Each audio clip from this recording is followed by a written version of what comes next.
Hello, aspiring chemists. Welcome to our deep dive into the fascinating world of chemical bonding and molecular structure. Today, we are unraveling a crucial concept, polarity. Understanding polarity is key to explaining why substances behave the way they do, why water dissolves salt, but not all, or why some molecules are attracted to electric fields while others aren't. We'll start with the basics, then gradually build up to competitive level insights, covering everything from simple bond polarity to complex molecular interactions and their real-world applications. Get ready for an exciting learning journey across 4 levels: easy, medium, hard, and hardest. Let's begin our exploration with the fundamentals. The easy level will equip you with the basic definitions and concepts needed to understand what makes a bond or a molecule polar. Our first key concept is electronegativity. Imagine a tug-of-war for electrons in a covalent bond. Electronegativity is an atom's strength in pulling those shared electrons towards itself. When two atoms with different electronegativities bond, the electron sharing becomes unequal, creating a polar covalent bond with partial positive and negative charges. Think of HCl, where chlorine, being more electronegative, pulls electrons closer, becoming slightly negative, while hydrogen becomes slightly positive.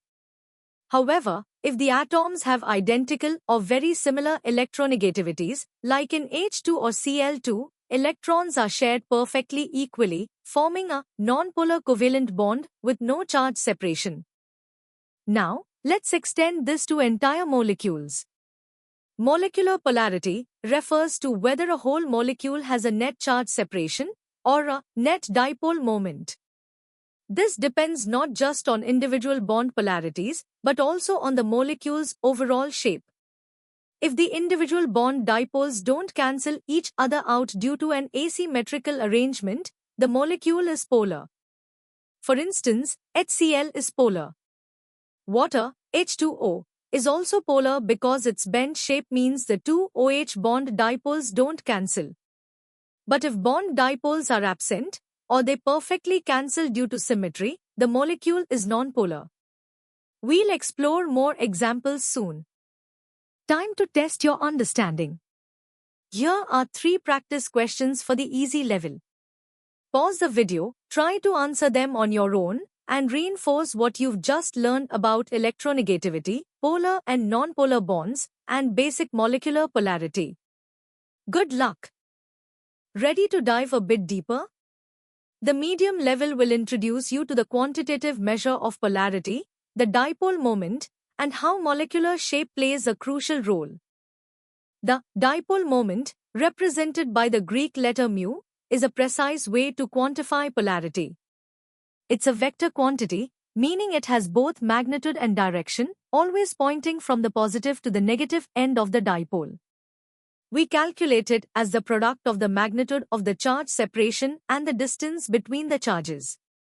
The standard unit for dipole moment is the dB, named after the physical chemist Peter Debye. 1 dB corresponds to a specific charge separation over a certain distance, giving us a clear numerical value for how polar a bond or molecule truly is. A larger dipole moment indicates greater polarity. Perhaps the most critical factor in determining a molecule's overall polarity, beyond individual bond polarities, is its molecular geometry, its 3D shape. Imagine individual bond dipoles as arrows. The net molecular dipole moment is the vector sum of all these arrows. If these bond dipole vectors cancel each other out due to a symmetrical arrangement, the molecule ends up being nonpolar, even if it has polar bonds. However, if the bond dipoles don't cancel, often due to an asymmetrical shape or the presence of lone pairs, the molecule will possess a net dipole moment and be considered polar. Let's look at some examples. Polar molecules like water, with its bent shape, and ammonia, with its pyramidal shape, have a net dipole moment because their bond dipoles do not cancel. The lone pairs on the central atoms also significantly contribute to this asymmetry. In contrast, nonpolar molecules can either have no polar bonds at all, like H2, or they can have polar bonds that are arranged symmetrically, leading to a cancellation of their dipoles. Carbon dioxide, for instance, has two polar C is equal to O bonds, but its linear geometry causes these dipoles to pull in opposite directions and cancel out, making the entire molecule nonpolar. Similarly, CCl4 is nonpolar due to its symmetrical tetrahedral shape. Now, it's time to challenge yourself with 5 medium-level practice questions. These questions will require you to apply your understanding of dipole moments, molecular geometry, and how they combine to determine overall molecular polarity. Think critically about the shapes of the molecules and the direction of their bond dipoles. Take your time, work through each one, and solidify your grasp of these concepts. Welcome to the hard level. Here, we'll delve into more nuanced aspects of polarity, including complex vector additions, the impact of lone pairs, and practical applications like solubility. The magnitude of a bone's dipole moment is primarily governed by two factors: the electronegativity difference between the bonded atoms. A larger difference means greater charge separation and thus a stronger dipole, and the bond length. Even with a significant charge, a longer bond length can also contribute to a larger dipole moment. For polyatomic molecules, the overall molecular dipole moment is the vector sum of all individual bond dipoles. Consider NH3 versus NF3, both pyramidal. In NH3, the NH bond dipoles point towards the nitrogen, adding up and reinforcing the lone pair dipole, leading to a high net dipole. But in NF3, fluorine is more electronegative, so the NF dipoles point away from nitrogen, partially opposing the lone pair dipole, resulting in a much smaller overall dipole moment. This shows how crucial the direction of bond dipoles is. Lone pairs of electrons on the central atom are not just passive spectators, they are significant contributors to a molecule's dipole moment. They create a region of high electron density, often distorting the molecular geometry and enhancing the molecule's overall polarity. For instance, the two lone pairs on oxygen in water contribute significantly to its high dipole moment. Furthermore, symmetry plays a pivotal role. Highly symmetrical molecules like methane or carbon tetrachloride are nonpolar because their bond dipoles cancel out perfectly. Any asymmetry, whether from different surrounding atoms or the presence of lone pairs, usually results in a polar molecule. Understanding this interplay between lone pairs, geometry, and symmetry is key to predicting molecular polarity. The concept of polarity has wide-ranging practical applications. One of the most common is solubility, encapsulated by the principle, like dissolves like. Polar solutes, such as salt or sugar, readily dissolve in polar solvents like water because of favorable dipole-dipole interactions. Conversely, nonpolar solutes, like oil or fats, dissolve in nonpolar solvents such as hexane. Polarity also dictates the strength of intermolecular forces, the attractive forces between molecules. Polar molecules exhibit stronger dipole-dipole interactions and, if hydrogen is bonded to a highly electronegative atom, hydrogen bonding. These stronger IMFs lead to higher boiling points, melting points, and other physical properties, explaining why water boils at a much higher temperature than methane, despite both having similar molecular masses. It's time for the hard-level challenge. Here are 7 questions designed to deepen your analytical skills.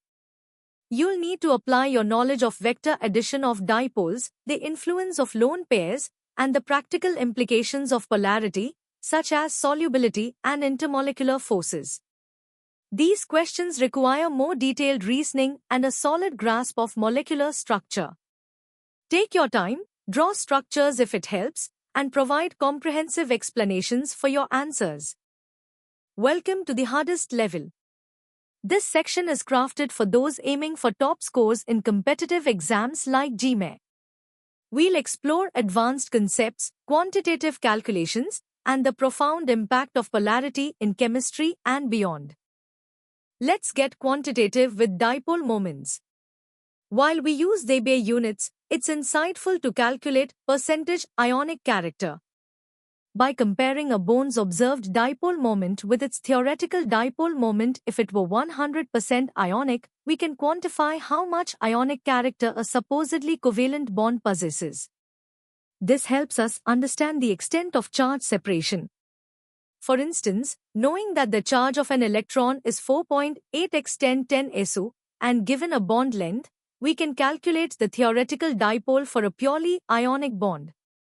This comparison gives a clear picture of the bone's true nature, bridging the gap between purely covalent and purely ionic bonds and offering a deeper insight into the spectrum of chemical bonding.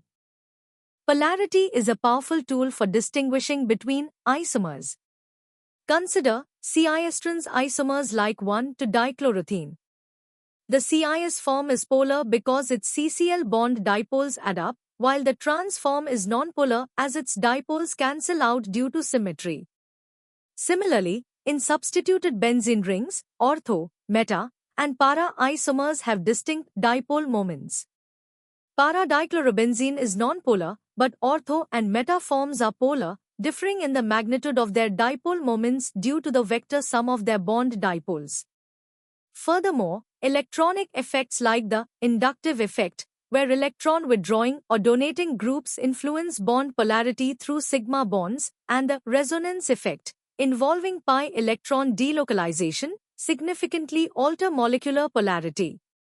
For example, the nitro group's resonance effect strongly increases the polarity of nitrobenzene.